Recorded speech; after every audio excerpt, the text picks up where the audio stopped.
ये कहानी दो पक्षियों की है जो कि बहुत ही अच्छे दोस्त हुआ करते हैं और वे दोनों सोचा करते कि जब भी हम साथ रहेंगे तो हमारे बीच में कोई नहीं आएगा।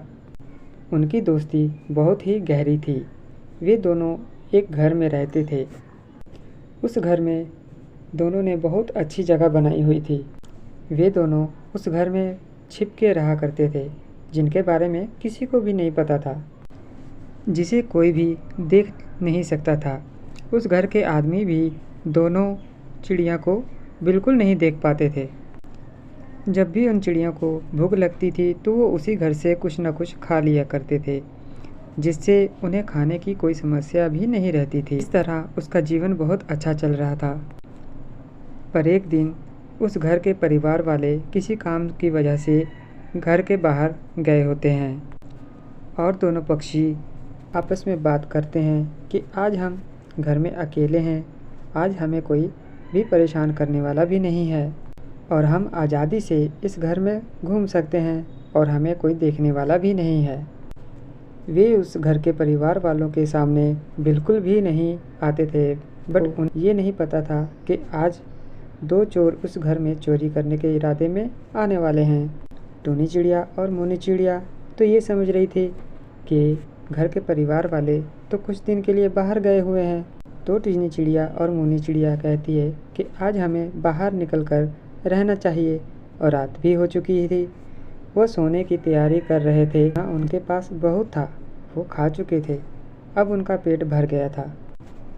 तभी दोनों किसी के अंदर आने की आवाज़ सुन चुके थे जो उस घर में चोरी करने आए थे।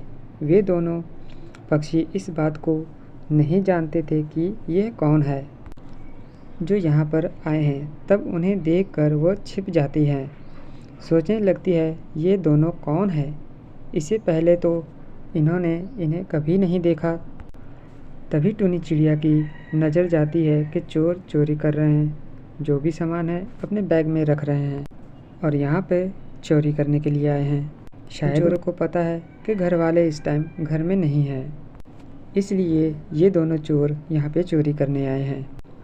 दोनों पक्षी इस बात को समझ गए थे कि ये चोर हैं और यहाँ पे चोरी करने के लिए आए हैं और दोनों पक्षी ये चाहते थे कि यहाँ से ये चोर चले जाएं, भाग जाएं। इसलिए दोनों चिड़ियाँ उस चोरों को डरावनी सी आवाज़ें निकालकर उन्हें डराने लगी,